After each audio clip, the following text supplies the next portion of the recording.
Aujourd'hui, je me suis Amandine. Le 6 heures, il y a un partenariat bienfaiteur. Tu es un des télé là. On a participé au partenariat en Chili au Ridjime. Nous sommes sommés. Alors, on a des problèmes. Il y a un certain nombre de dieux. On a prié nous. Il y a tous les partenariats bienfaiteurs. On a un partenariat tout a touché à prier nous. Et nous avons besoin de briser nous. Par exemple, nous avons les meilleurs. Nous sommes partenariat. Alors, tu as mis à zé. Alors, nous avons comme ça. On a des gouvernements. Nous supprimons les besoins. Et nous avons mis sur le tour. Nous avons mis un partenariat. Comment nous avons prier pour nous. Et nous allons prier jeudi, vendredi, à va bienfaiteur réunion des partenaires le 6, les ovis, les provomés. On va continuer. On et nous avons prophétie, prière, délivrance et les nos sato. Ado, ils ont comme de Dieu, mais quoi, ado, quoi, comme chila au bezame, tanuni, na jomé de yonoa, à souhaya, et vimea, chilou, on a un problème là au bezame, il y a pas de quoi, on a accord sous balé. Donc, il y a chile nous qu'on a mis partenariat, il y a le loco ça, nous savons, chigel, mais il y a pas, et il y a que j'ai ndi jamais ame suboto pourtant le kosa zovi prekame aja home tu no todo ku fo keke ndemi to awapo orijijile ele sovi le provome ibi ndi jamais suboto mami ne to awapo le bi sunu go ba no prier le nyago to anga ba po le partenariat game le nyi ho subo mi na no go won chenyo mi to pe mo o chire ka dure nya wa no ko mi anu reunion te yo e dura meji subo sans partenariat, alors sans prière, on y a des partenariat, il faut satisfaire les métiers, il faut venir, il faut venir. La dernière, il faut venir de tout avant. Partenariat de un mois. Il y a une conférence des bienfaiteurs. Il y a évangéliser Cameroun, Côte d'Ivoire, France, Amérique, Djouké, qui est pas mis. Et tu viens, mon nom est Chidé Warolé. Il y a 20 ans pour porter les télé, pour faire un cacachou, il y a mon ouais.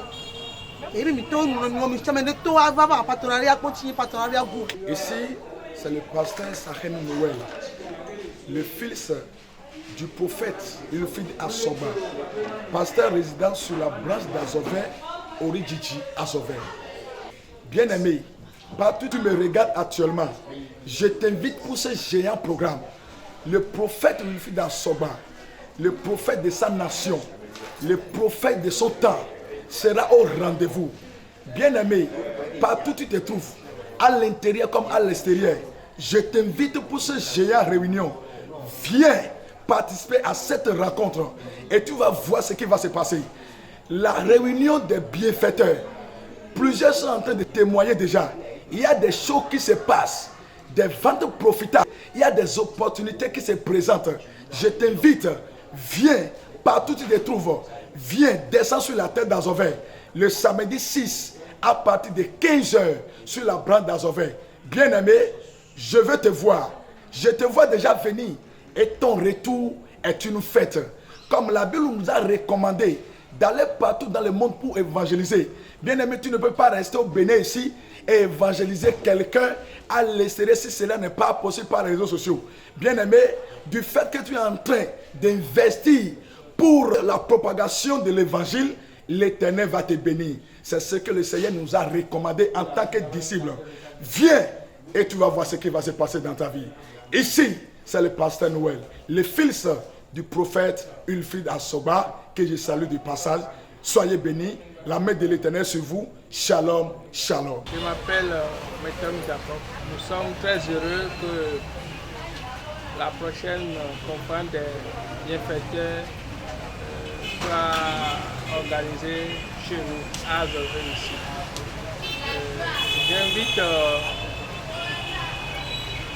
tous les fidèles Oridjiji à y prendre part, car on y trouve beaucoup de grâce. Moi, par exemple, c'est par le touchement de OptiVie que j'ai commis le ministère et les avantages que j'ai eus c'est énorme. C'est pourquoi moi, je ne peux jamais manquer cette séance-là. Mais au cours de cette séance aussi, il y a beaucoup de choses qui se disent. Et que l'homme de Dieu n'a pas l'habitude de dire au culte ordinaire.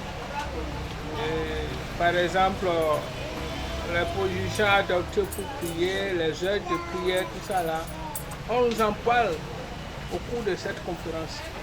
Sur ce, j'invite tous les fidèles à y prendre part pour connaître davantage ces secrets du ministère. À l'issue de cette conférence aussi, on nous remet de l'autre de partenaires bien haut débit. C'est des outils très indispensables pour la guérison, pour des prières de bénédiction, etc. Donc, c'est tout ce que je tiens à annoncer au public, notamment les fidèles d'Azové, puisque c'est pour la première fois qu'on organise une telle chose dans notre église. Je ne voudrais pas que nous fassions de piètres figures. Sortez massivement pour quand même rendre très appréciable cette conférence des bienfaits. Merci. Oyone nyemo loko suwe jeni origiji chimi kolode enu ganga yenyu vo le origiji chimi ko edo yayira edo lamesen ti edo yayira edo lamesen ne bionde peku ma wulo anawo le Yesu Kristo Nazareth ton come woneneke be mi jawa pepere ka mi ochuwe pe no do patone onde mi jawa pepere ka mi dodo amoma amoleva abiba ko yayira mi to hachi il a mis en oshi mechu ni dono wa va po doyoyo mechu ijiji vio wa va po vi mechu ile jamais no en sasa makotani o va wa po keke awe po doji i wa va en sasa va no ya ira va no le Yesu Kristo Nazareth ton come mi pepe we o le va le origiji ava ho agbe chi maunana me le Yesu come Yehowa maule akpedo nkeke wava minu nono we dadranyolo mo oleva ava ponchi origiji e pepe chodija wa mi pe no do télévision lo nu minu nono mo oleva ncho mi opono le mede no o chan wo akole me yayira chi le me ko la me senti le me ko agbe chi le me de oleva ke nga va po e mi mo mi anu to ele to kulu gododo le 6 chi gbogbo masa 6 masa chi gbogbo de e mi awa gododo lo gato me wa je gomeli sovi no mi ate pa vakoro egbo susulo apagbe apo Yesu pele no to kule origiji plan benevon me no mi do no to ku pongo mi agbe po church lo mi agbe pele no to ku kaka eno ene wa le 6 masa yi awa gododo lo mi va ko gbo susu me apo dede apo koko nchiji ko america le apo yayira itole origiji lo kinye ole mi fondo mi fokede mi mo mi adra mau ti mi sese no mi o chachi nko o ye ni mo origiji nyento yo no mo agosu melanie yinva isano edole zov anyi komeke patene mi peno do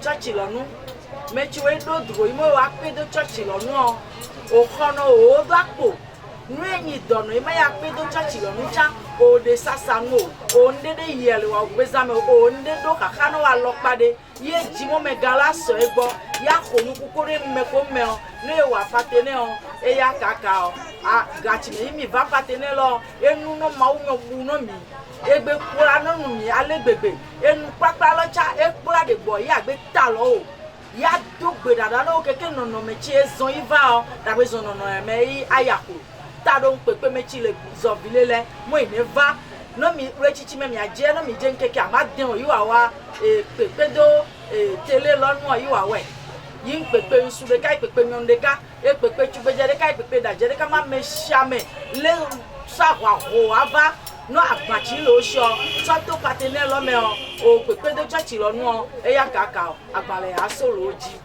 arayi yo church ele ni po mi de do mo dono otokuke o ele do iva wa dogbe dada no so le gbeji amo dagbe po do le legun no yi dagbe ba ko e o arayi ele ni mi botakwe to reva dogoto ava zovito ava jakoto meto vikri finio ame chamene zo akwa ava no mi lenke ka ma den no le chilo eyi mi awa pepedo church lo nu alo tele lonu ame chamene va vo chinyem biobio wo te kwa ava agbe pe no viogu na ava no eva gboko ya sole no anyamo edogo ma ureka aga yele ni te kwa ava te go simela ni choyo no mo sese no npepe o mo va dogo mi do panu pe church lo ele plan von me le panu pe da edo plan von lo me avo imo ejiko church o lijijibo abe pe kaka keke wa agbe dogo da no yi nchi lo oji asude kwa dia evide kwa jia o yinyin lo dolelea o ekuile mi o famimia no dogbe da no enyon na pa yi me galagbe nu no mo se fe ya gbe yin o wa yin evo aga mi o church ele